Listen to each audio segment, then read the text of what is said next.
Jangan lupa subscribe, komen, like, and share. Mimit TV.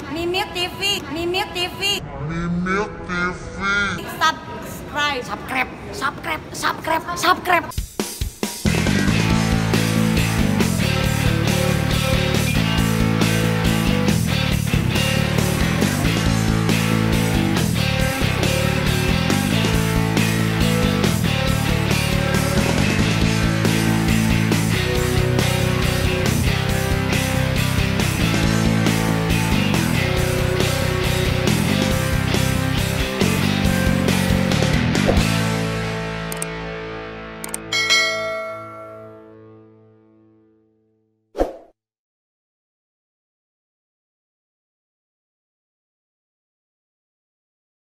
Mimi TV, aku sekarang lagi ada di base campnya Mata Langit. Jadi aku kesini sekalian mau collab YouTube juga sama Kak Ratna Listi dan Panglima Langit. Tapi aku sekalian pengen kepoin ininya, tempatnya mereka ini. Jadi di sini tuh klinik pengobatan Kak Ratna dan Panglima Langit gitu. Nah, kayak apa?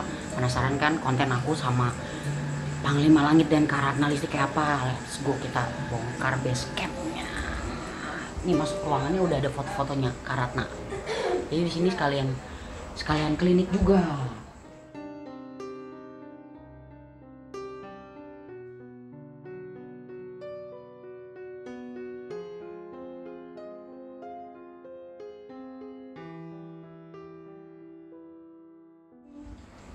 Ini yang punya tempatnya udah di sini ya.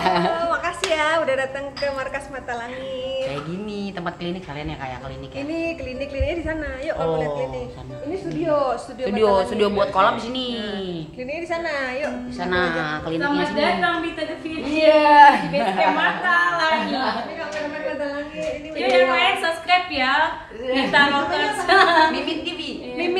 Mimit TV. Lihat kliniknya Kak Ratna dan Panglima Langit sini tempatnya. Silakan. Nah, ini dia di sini buat ini ya kayak buat Pembantaian setan. Pembantaian setan. Wow, pembantaian setan serem ya. Kayak gini base campnya, ini kliniknya. Ini kliniknya. Jadi kok konsultasi dulu sini. Ini Panglima. Ini Panglima Langit. Tadi aku udah curhat-curhat di sini, tiba-tiba masuk langsung pengen curhat. Ya ginilah ya. Tenang, nanti akan kita ungkap. Soalnya kan kita ini moto kita adalah mengungkap yang tak terungkap. Mengungkap yang tak terungkap. Apakah yang tak terungkap dari aku? Penasaran kan? Pastinya. YouTube-nya Mata Langit nanti. Iya. Harus.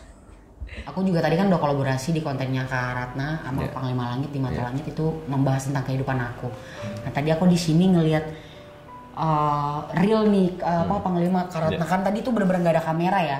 Jadi tadi tuh aku real banget, aku nggak ada kamera dan aku juga ngambil nyolong sebenarnya nggak dan itu kan sebenarnya agak lebih pribadi, masalah pribadinya Kak Ratna. Jadi aku nggak bisa umbar di sosial media, cuman aku kayak lebih dapat, jadi ada pertanyaan nih Panglima. Iya silakan. Itu kan aku tuh orang yang nggak pernah ya kayak nggak percaya yang namanya dunia gaib itu kan memang ada. Nah, kita sebagai manusia kan memang harus tahu bahwa ada manusia, ada jin, setan, itu semua ciptaan Allah kan. Ada binatang. Nah, aku baru lihat nih yang kayak real tadi tuh bener-bener nggak ada kamera, nggak clip on juga nggak ada, terus bener-bener mati semua itu kayak orang kayak tadi timnya Panglima sama Kak Ratna bener-bener yang kayak kalau kita nyebutnya orang awam kesurupan gitu. Kesurupan itu namanya sama ya Panglima? Iya, sama. Kesurupan itu ya di bawah alam dimensi sadarnya dia gitu. Dan itu ada tingkatannya. Ada yang memang total dia tidak menyadari apapun, ada yang total dia setengah mengetahui setengah tidak gitu. Jadi tergantung presentasi, kadar sampai lapisan mana di seluruh tubuhnya dia menguasai gitu. Makhluk itu menguasai raga manusia itu sendiri gitu. Jadi maksudnya aku kan maksudnya bukan percaya nggak percaya ya. Jadi kayak bedanya aku baru lihat gitu maksudnya. Kesurupan yang tiba-tiba masuk dan yang dimasukin. Nah, kan itu mediumisasi kali maksudnya. Itu kalau di itu namanya mediumisasi ya. Ya kalau kesurupan di luar yang kita arahkan gitu, artinya itu biasanya mengganggu orang tersebut gitu.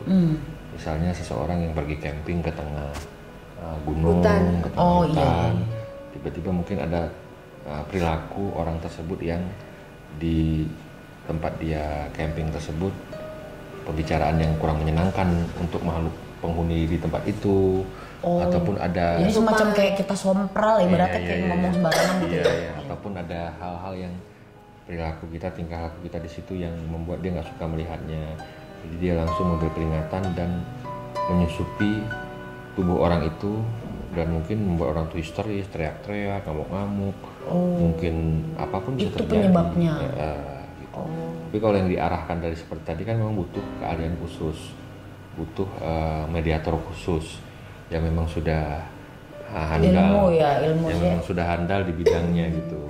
Jadi tidak bisa dilakukan oleh semua orang. Memang harus orang-orang yang memang sudah berada di ranah itu dan memahami bagaimana cara menggiring, mengejar. Iya, jadi aku tuh emang perdana nih Panglima karena iya. kalian lihat kayak real kayak begini ya. Terus aku kalau misalkan kayak orang kan kebanyakan di Indonesia mikir mungkin ada sebagian konten yang memang arahnya mistis tuh kan mungkin kayak semacam gimmick. Iya. Terus juga ada mungkin sebagian yang settingan. Iya. Apalagi terutama kayak ngelihat orang-orang yang kayak tadi aku lihat dengan mata kepalaku sendiri yang kayak dimasukin kayak tadi gitu kan mediumisasi namanya.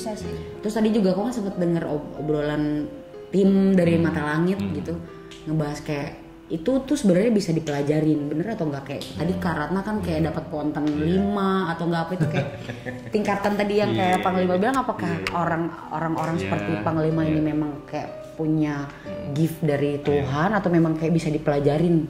Iya, sebenarnya kalau gift itu memang adanya di orang-orang tertentu. Itu memang Kayak semacam anak-anak ini.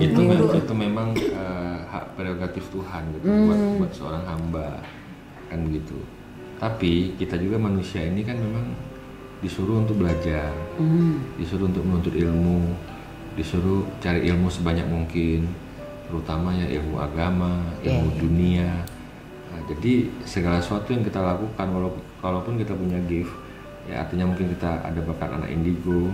Tapi kalau kita tidak mendalami dengan kepercayaan yang sudah diberikan Tuhan, kita Al-Quran tadi nggak kita amalkan, nggak kita zikirkan, nggak kita tekuni, nggak kita satukan di dalam jiwa kita, darah kita, ya nggak akan bisa juga gitu. Jadi bukan hanya kita mengandalkan kita punya gift, bakat otodidak yang ada gitu dari alam yang diberikan Tuhan terhadap kita, melainkan kita juga harus memang belajar gitu. Ada pelajaran ya. Jadi kita harus cari guru yang menurut kita guru itu bisa membimbing kita dengan baik, dengan benar. Semacam kayak sebutan orang-orang punya guru spiritual tuh maksudnya kayak gitu ya Panglima? Benar sekali. Jadi kan aku kan selama ini kan memang orang cuek gitu kan. Tapi ternyata dengan mata kepalaku sendiri aku lihat sendiri memang ternyata yang kayak gitu-gitu ada.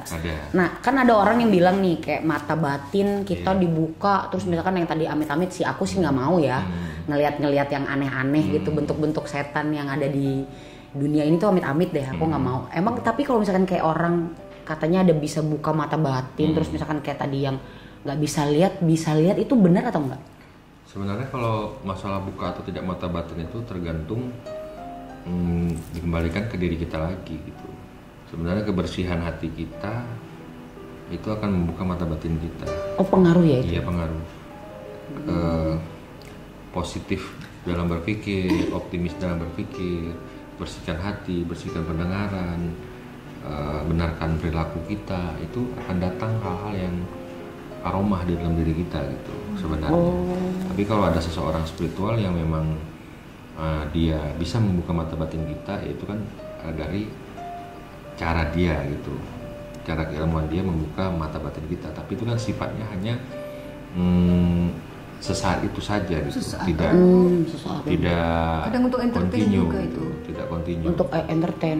Tapi kesejatian ilmu itu adalah pada saat ilmu itu kita pelajari dari seorang guru, kita amalkan, kita zikirkan dengan rutinitas setiap waktu. Yang penting tujuannya niatnya baik gitu ya. Ibadah gitu.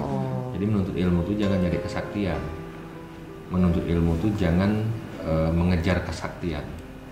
Kesaktian itu tidak perlu dikejar. Karomah itu tidak perlu dikejar. Karomah itu akan datang menurut saya ini. Jikalau kita telah melaksanakan semua perintah Tuhan dengan benar, mengamalkan doa dengan benar, meyakini doa tersebut dengan benar, karomah itu akan datang. Dengan sendirinya. Iya, karena apabila kita dekat dengan Tuhan, dekat dengan Allah, cinta dengan Allah, Allah pasti mencintai kita. Akankah kita rela, misalnya nih, orang yang kita cintai terpuruk, orang yang kita cintai susah, orang yang kita cintai menderita di depan mata kita, Allah maha melihat. Dia tidak akan membiarkan orang yang dicintainya sengsara. Oh mungkin sedikit mengujinya, tapi saya yakin Allah tidak akan menguji berlebihan gitu, pada orang yang dicintai. Karena apa? Karena janji Tuhan itu, aku mengabulkan setiap permintaan orang-orang yang beriman terhadap mencintaiku dengan tulus, ikhlas dan suci. Apapun doanya. Sebelum lidahnya kering, sebelum air di bibirnya kering, doa itu telah kuijabah, telah kukabulkan. Jadi ya doa juga kan ada 3 ya, ada yang diganti, terus ada yang langsung dikabulin dan ada juga yang ditunda. Jadi maka nikmat Tuhan manakah yang kau dustakan? Iya benar. Kan kembali lagi ke situ sebenarnya ya. Jadi kalau kita benar-benar berjalan di atas firman-firmannya, saya rasa tidak terlalu sulit memecah semua persoalan dalam kehidupan ini. Dengan sendirinya bisa. Jadi ujung-ujungnya kita pasrahkan, ujung-ujungnya kita ikhlaskan, ujung-ujungnya ini hanya ujian yang perlu saya hadapi dengan tenang. Ini hanya ujian yang perlu saya hadapi dengan sabar. Dan saya yakin pasti ada badai, pasti ada ketenangan setelah badai yang datang. Dan seperti itu gitu. Jadi keyakinan itu yang perlu kita pupuk di dalam batin kita, bukan kegelisahan yang tiada kunjung kesudahannya yang terus kita masukkan di dalam relung-relung hati kita, seolah itu menjadi bumerang dalam kehidupan kita. Jadi negatif juga ke kitanya akhirnya kalau misalkan kita pikirannya buruk terus pasti akhirnya kena ke kita juga. Tidak ada sesuatu keburukan yang kita tanamkan ke dalam hati kita, melainkan itu akan merusak pikiran kita sendiri dan ujung-ujungnya membuat kita terpuruk. Ya kan, itu percuma. Ngapain kita membuang energi kita, menyiksa batin kita dengan hal-hal negatif yang tidak baik yang pernah kita alami dalam kehidupan kita gitu. Happy aja ya, gitu. Itu pengaruh ya nama aku. Pengaruh banget itu memang ya Panglima. Iya, santai aja gitu jalanin hidup. Itu moto aku tuh Mimi TV. Jadi aku tuh memang orangnya santai. Saking cueknya kayak tadi, makanya pas kolaborasi kayak Panglima ngelihat aku juga kayak fresh banget baru datang, padahal sebenarnya aslinya pas udah dikorek-korek ternyata parah juga. Nah kalau Karatna selama ini nih aku pengen tanya, pernah punya pengalaman, kan Indonesia ini kan kental sama kayak tentang perdukunan, tentang santet. Aku pribadi nih jujur aja memang aku tuh bukan orang yang tipikal yang percaya kayak gitu-gitu, tapi nggak munafik ya, namanya Indonesia kan memang udah terbukti banyak. Kakak pernah gak sih seumur hidup ngalamin kayak hal-hal mistis yang ke arah pelet lah, dukun lah, atau yang sejenisnya itu? Jadi aku tuh kayak kalau misalkan belum ngalamin orang kenal atau apa kan aku kayak nggak percaya gitu kan. Kakak jadi gini, awal mula aku ketemu Panglima Langit justru gara-gara ada yang ganggu aku dengan ilmu hitam. Ceritanya aku punya restoran, namanya dulu restorannya udah tutup sih, restoran bebek. Nah banyak customerku katanya nyari-nyari kok nggak ketemu. Jadi kayak keusahaan untuk usaha itu sudah gitu. Padahal kan jelas terlihat. Terus ada yang bilang kok tutup, padahal aku nggak pernah tutup. Terus satu lagi ada karyawanku yang memang dia andalanku, tiba-tiba laporan kalau dia diganggu.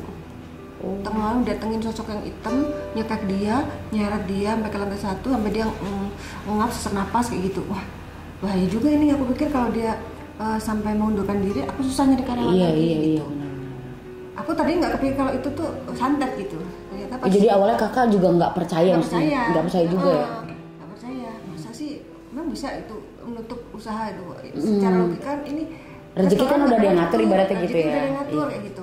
Ternyata pas kebetulan waktu itu Panglima pas main ke restoran aku tanya, aku sebenarnya udah kenal beliau lama sebenarnya, tapi lama nggak kontak gitu. Terus ya mungkin Allah udah ngirim beliau datang pada saat aku punya masalah itu. Langsung diobatin si karyawanku, terus dia bilang ini kamu diganggu orang. Pas waktu itu ada yang karyawan yang diobatin kesurupan, nah dia ngomong kalau ada yang ganggu gitu, yang persaingan bisnis gitu, biar sepi, biar tutup kayak gitu. Terus Panglima saat itu dia ngasih tau aku, kamu juga harus terapi. Hah kenapa? Aku nggak merasa ada keluhan ya kayak kamu tadi. Aku kayak ngerasa baik-baik aja gitu kan. Jadi kayak pasrah, namanya hidup kan ya, ada turun naik aku gitu. merasa nggak pernah jahat sama orang, ada orang jahat sama aku. Itu juga mungkin ya pikiran orang awam seperti itu saat itu. Nah terus setelah diterapi sama Panglima memang terbukti ada yang ganggu aku. Itu yang dia tujuannya itu untuk menutup Untuk aura, rezeki kayak gitu-gitu ya? rezeki, nutup jodoh, macam-macam gitu. Berarti kakak ngalamin sendiri, ya? sendiri. Baru setelah itu Nah, kakak percaya nih setelah itu aku percaya dan aku jadi pengen membentengin diri gimana ya supaya aku nggak kena. Aku pengen berguru sama Panglima. Akhirnya belajar tadi ya? Belajar, dikasih doa-doa, dikasih ilmu dengan doa-doa yang harus diamalkan sendiri. Gitu. Dari situlah aku setelah berpartner makin banyak lagi pelajaran yang aku petik dari Panglima Langit tentang dunia gaib. Ternyata banyak banget yang aku belum ketahui gitu. Ternyata gaib-gaib itu. Jadi menarik banget juga nih buat aku pribadi yang emang tipikal orang yang nggak terlalu percaya kayak begitu-gitu. Aku tuh percayanya tuh ya emang kita berjalan masing-masing gitu loh. Kayak maksudnya kayak ada orang kan yang bilang, oh ada yang bisa lihat kayak anak indigo bisa lihat penampakan lah apalah A B C D, dan kayak aku tuh ya percaya nggak percaya amit-amit aku juga nggak mau gitu kan. Nah berarti dunia gaib tuh real ya Panglima ya. Jadi kalau misalkan kayak kita, aku juga menarik jadi kayak pengen belajarin kayak apa sih seluk-beluknya gitu kan. Aku jadi penasaran juga. Berarti memang ilmu hitam yang kayak semacam nutup rezeki lah, atau enggak jauhin jodoh lah. Itu beneran ada ya Panglima? Itu kan sebenarnya udah ada alkisahnya ya, dari sihir. Awalnya dari sebelum manusia diciptakan sama Tuhan, sama Allah, Nabi Adam diciptakan. Allah kan telah menciptakan bangsa jin gitu, dan bangsa jin ini sudah beriman kepada Tuhan, sholat di di tangga-tangganya langit, dan mereka menguasai lah ruang angkasa yang namanya bumi ini kan begitu. Nah pada saat penciptaan Nabi Adam, di situ dia mulai iri terhadap manusia karena Allah memerintah kau harus hormat dengan makhluk ciptaan yang baru yaitu manusia. Karena dia makhluk yang paling sempurna. Makhluk terakhir yang kuciptakan yang paling sempurna, dan kau harus menghormati dia, tunduk kau sama dia, hormat. Dia nggak mau gitu. Dia merasa dia lebih senior, dia merasa lebih pintar, dia merasa punya kekuatan. Jadi aku nggak akan hormat sama manusia. Kenapa aku harus hormat sama dia ya Tuhan? Sementara engkau telah memuliakanku sebelum dia. Kenapa kau menciptakan makhluk yang menurutmu dia lebih mulia dariku gitu? Aku nggak terima. Gitu. Nah disitulah Allah memurkainya. Dan di antara mereka ada yang memilih jalan masing-masing. Makanya sering kita mendengar ada jin Islam, ada jin kafir, jin kafir dan jin Islam. Oh jadi ya karena itu tadi. Itu.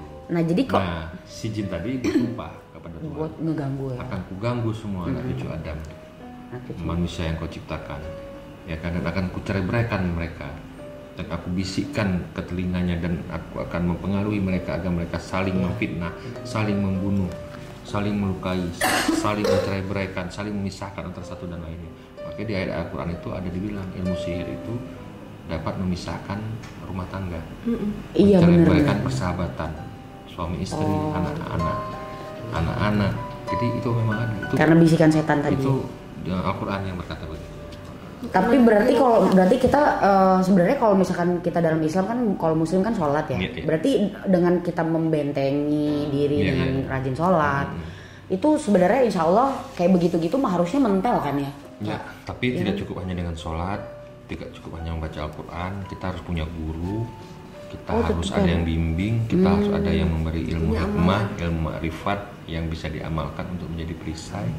Dan ilmu itu yang dibaca mempunyai kekuatan, sehingga pada saat jin datang ingin menyerang kita, ingin membakar kita, ingin mencerai-beraikan kita, ya seperti yang kita lihat tadi, ya kan, kita mempunyai sensitivitas diri, sensor tertentu di dalam diri kita untuk menangkap sinyal itu dan melihat ke arah yang lebih dalam di dimensi mereka, bahwasanya ada yang tidak beres ini di sekitar kita, ada yang harus kita perbaiki nih.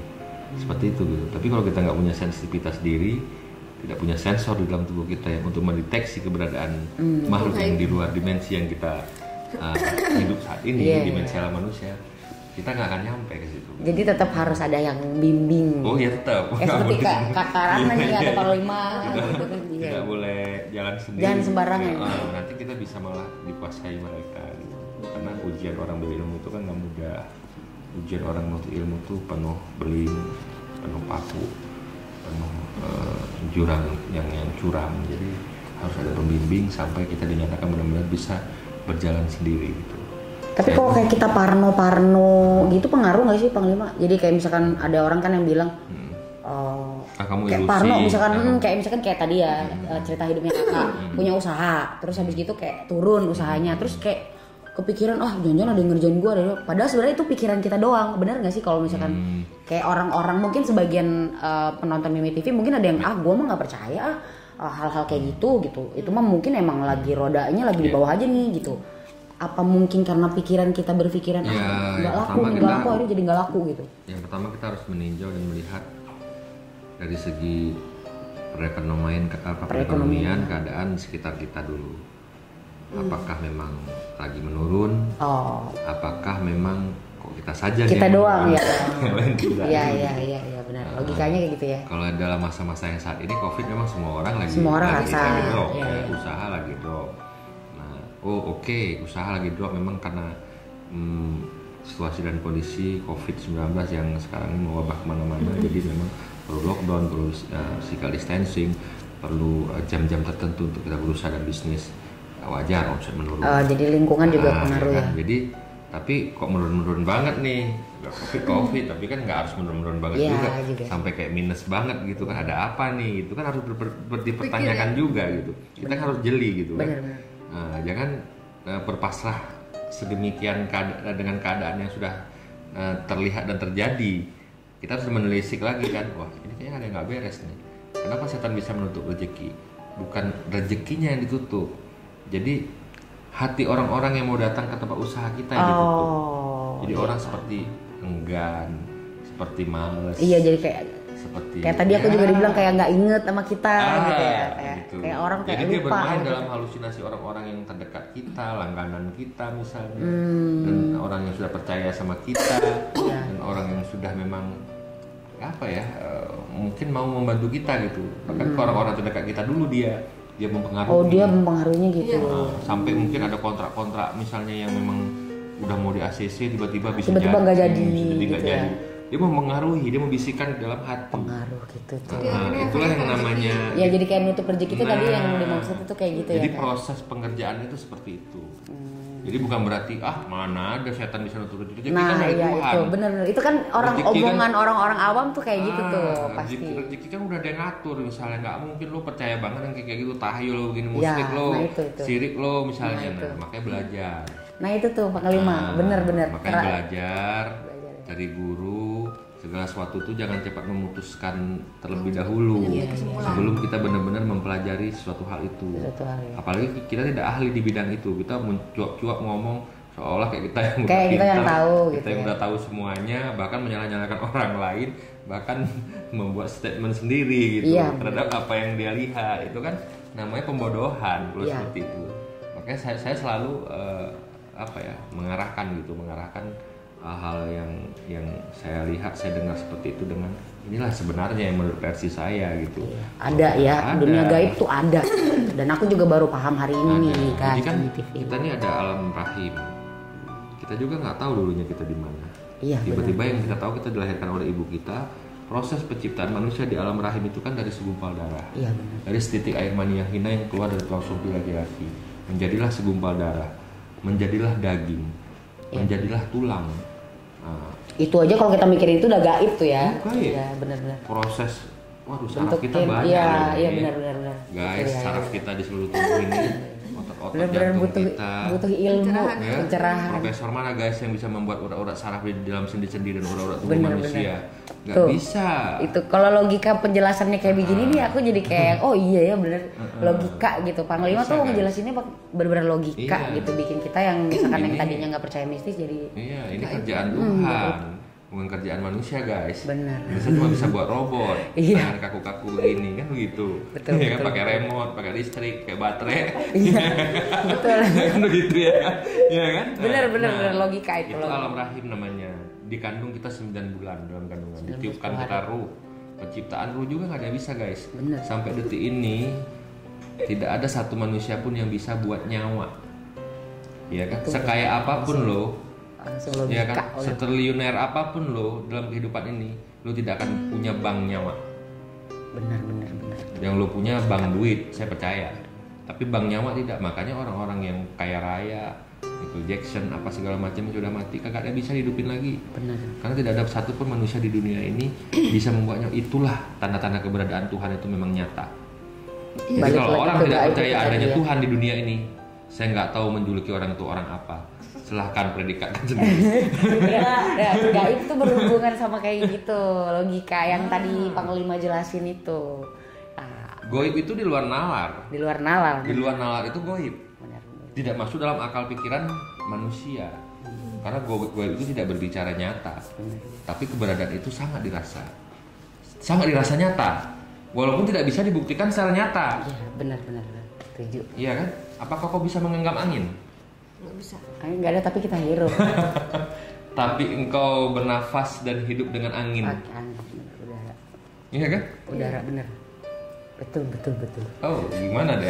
Penjelasannya ini banget, maksudnya logika. Jadi kan kadang-kadang kita kalau misalkan ngomongin sama orang-orang yang berkecimpung di dunia paranormal dan sejenisnya, itu kan kita kayak nggak masuk logika gitu. Tapi dengar penjelasan Panglima itu jadi kayak masuk. Kayak ya emang bener gitu loh. Lu dari mulai lo kecil, lo dari lahir aja emang itu semua tuh udah berhubungan dengan hal-hal gaib gitu. Jadi itulah menariknya hari ini. Jadi kalau buat kalian yang pengen penasaran nih, ke YouTube-nya Mata Langit aja langsung. Kalau subscribe. Dan Mimi TV juga jangan lupa. Nah, untuk terakhir nih Panglima, coba ada yang mungkin orang-orang awam nih yang nonton Mimi TV yang penasaran sama yang kayak tadi diobrolin tentang horor, entah apa itulah, santet dan segala macam. Pokoknya apapun itu buat kalian nih di sana yang nggak percaya. Menurut Panglima apa sih yang bisa diinfoin? Yang paling bikin mereka tuh oh iya ya, ini kayaknya bener ngomong ini. Balik lagi ke soal gaib-gaib itu. Ya memang kan di ayat Al-Quran itu alif lam mim zalikal kitabul ghaiba fi ilmi. Kita beriman kepada yang gaib. Kita mengimani yang gaib, kita menyembah Tuhan yang tidak terlihat. Mungkin ada salah satu pendapat-pendapat dan keyakinan-keyakinan tertentu menurut saya yang mungkin menyatakan kita ini halusinasi. Nah itu dia, benar. Ya mungkin, saya tidak menuduh dan saya tidak memastikan itu pula gitu. Ini menurut saya gitu. Jadi ya kayak kembali ke yang saya katakan tadi gitu. Angin itu tidak bisa digenggam, tapi bisa dirasa. Begitu juga keberadaan Tuhan sangat nyata, tapi kita tidak bisa melihatnya. Tapi kita pastikan dia selalu ada di hati kita gitu. Dan janji Tuhan juga di Al-Quran ada. Dia akan memperlihatkan wujudnya nanti di surga. Karena dunia ini tidak sanggup menahan keberadaannya. Dunia ini akan hancur. Itu adanya hari kiamat. Dunia ini akan fana nanti. Nah, jadi setelah kita meninggal dunia, kita pindah ke alam ruh. Nanti di situ kita dibangkitkan kembali dan diminta pertanggungjawaban kita atas apa yang kita buat. Dan disitulah kita diadili. Pantasnya kita ini kan neraka atau ke surga. Tuhan akan menentukan itu gitu, menurut amal kebaikan kita. Ya kan seperti itu. Jadi ya itulah namanya kehidupan gitu.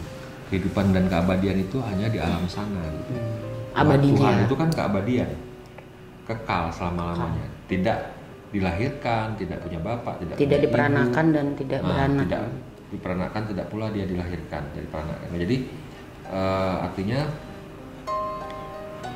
Tuhan Maha Gaib, Tuhan akan memperlihatkan wajah nanti di surga dan kita akan melihatnya nanti di sana.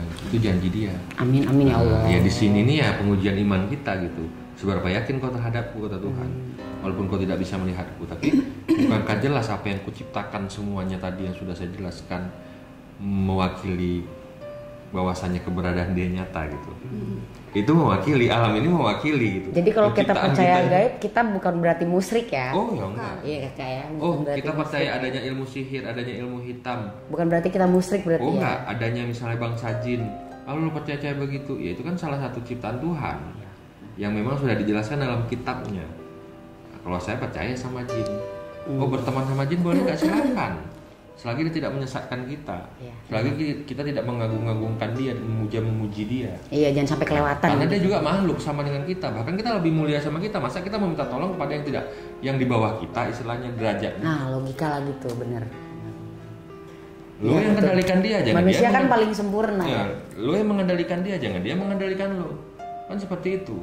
Dan jangan kamu menganggap dia tuh segala-galanya yang bisa kamu minta, yang bisa kamu puja, yang bisa mendatangkan rezeki, yang bisa mendatangkan kehebatan. Iya, kalau kayak gitu berarti jatuhnya musyrik ya. Oh, itu musyrik. Bedain tuh guys antara percaya tentang gaib bahwa emang ada sama kalian musyrik tuh bedanya tadi yang dijelasin Panglima. Iya. Jadi hati-hati gitu. Karena dikit saja kita kepercayaan kita itu beralih tanpa kita sadari kita tuh sudah dalam kesesatan gitu. Kita lebih mempercayai makhluk daripada Tuhan yang menciptakan kita sendiri gitu. Ada Tuhan kok, minta sama dia. Ud'uni istajib lakum, berdoa kepadaku, bermohon kepadaku, niscaya aku perkenankan permintaanku, kabulkan dengan kesungguhan permintaanmu. Kan seperti itu. Kau mencintaiku, aku kan lebih mencintaimu. Ya kan? Itu udah dia mengatakan begitu. Luar biasa banget.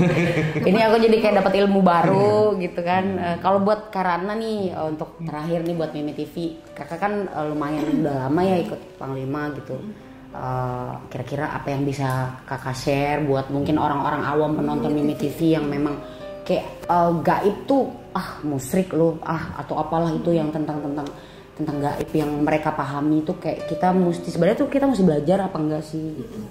Jadi aku berpartner dengan Panglima Langit sudah sekitar 3 tahun dengan ratusan pasien yang kami tangani gitu dengan kasus-kasus yang berbeda-beda. Nah dari setiap pasien ini aku belajar ternyata yang tadinya aku pikir gangguan gaib itu hanya karena kiriman orang, hanya karena santet, guna-guna yang dikirim orang, ternyata enggak. Ada lagi gangguan yang gaib yang sifatnya non medis itu bukan karena kiriman orang, melainkan karena satu gangguan dari rumah, ada sosok gaib bawaan dari rumah yang mengganggu anggota rumah itu. Berarti bukan dikirim orang. Benar. Ada juga dari leluhur, misalkan leluhur dulu pernah punya ilmu itulah yang diturunkan, dia akan nyari keturunannya anak cucunya. Ilmu itu nggak sinkron sama cucunya. Antara cucunya nggak kuat dengan ilmu itu atau ilmu itu memang nggak sinkron gitu. Mengganggu. Ada yang begitu juga bisa ya? bikin sakit juga. Terus ada lagi penyakit non medis yang sosok gaibnya itu dia yang undang sendiri. Contoh orang pakai susuk. Paham aku. Susuk itu termasuk dia yang berarti dia yang narik jinnya itu ya, gaib itu ya. Nah itu termasuk musyrik berarti ya? Nah itu yang musyrik.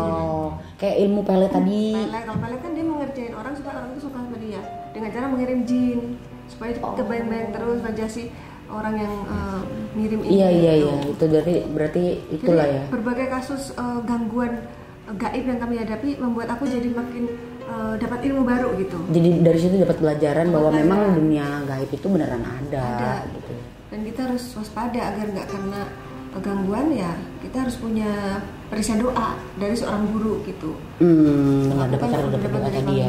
Tadi aku juga kan udah dikasih doa, terus dikasih omongan juga, maksudnya kayak petua-petua, jadi buat belajar diri sendiri ya kan. Nanti mungkin ada lagi doa yang harus diamalkan Wita. Iya boleh nanti kan, jadi maksudnya dari sini aku terima kasih banget sama Panglima, terima kasih buat sama-sama. Kak Ratna dan Mata Langit, terima kasih udah ngajak sini, terus udah ngobrol bareng, sharing bareng. Banyak banget ilmu yang kita dapet, terus juga aku banyak banget pengalaman baru juga. Mungkin nextnya silaturahmi kita nggak berhenti sampai sini pastinya. Iya dong. Aku pasti bakal sering-sering mampir nanti, banyak bisa ngobrol-ngobrol lagi sama Panglima. Jadi intinya di Mimit Horor ini kontennya horor itu mistis, horor dan lain-lain tentang gaib itu di dunia ini ada. Jadi masalah percaya atau enggak itu urusan dan hak kalian.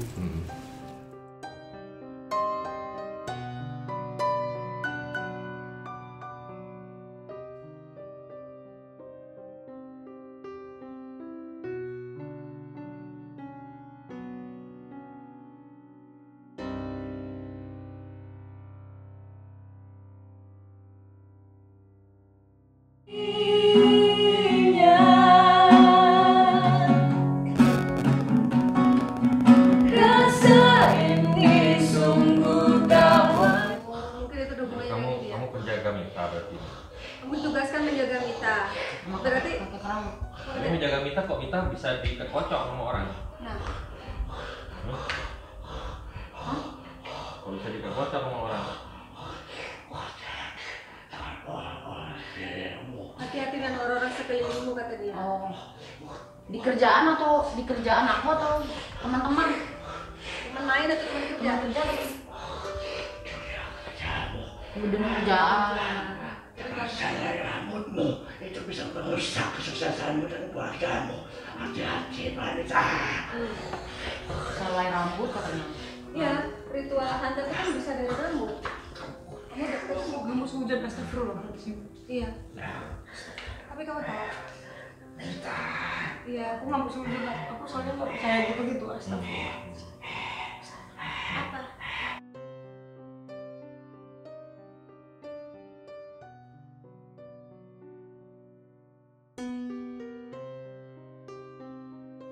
Kau menjadi kuat.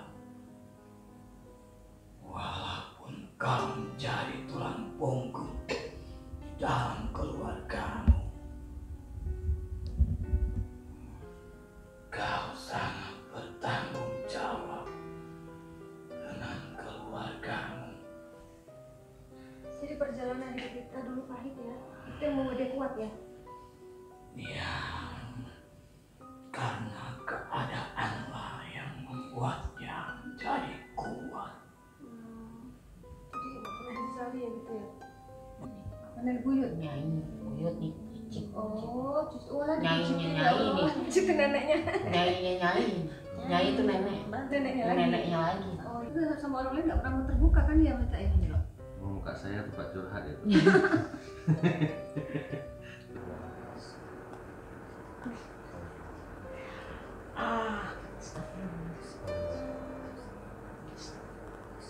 Sakit cuy. Ya Allah, sakit banget. Sakitnya kayak kebakar gitu loh. Kayak berasa kayak kebakar gitu. Panas banget. Karena kan kalau untuk obatin Panglima misalkan ada makhluk-makhluk di dalam yang bersemayam itu dihancurin rumahnya. Oh, paham, Ya, paham. jadi ngebakar Panglima kan api, jadi ngebakar Jadi Panglima panas itu ya? otomatis nggak ada lagi tempat yang untuk dia singgahin. Gitu.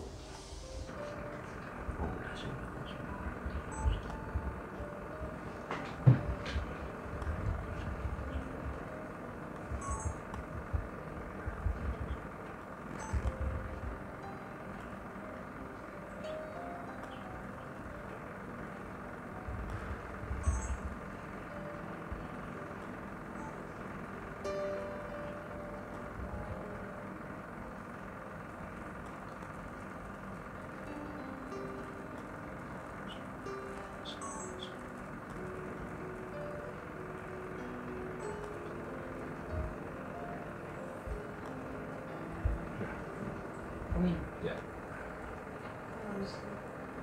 ini lada ya? Iya, iya, iya. Apa itu? Mulai.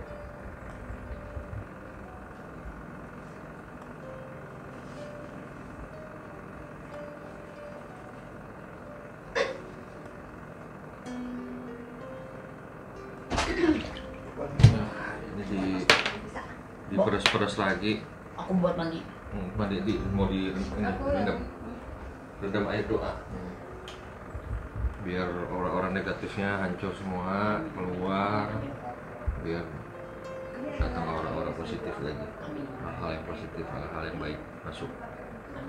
Masuk gitu. 1, 2. Dah.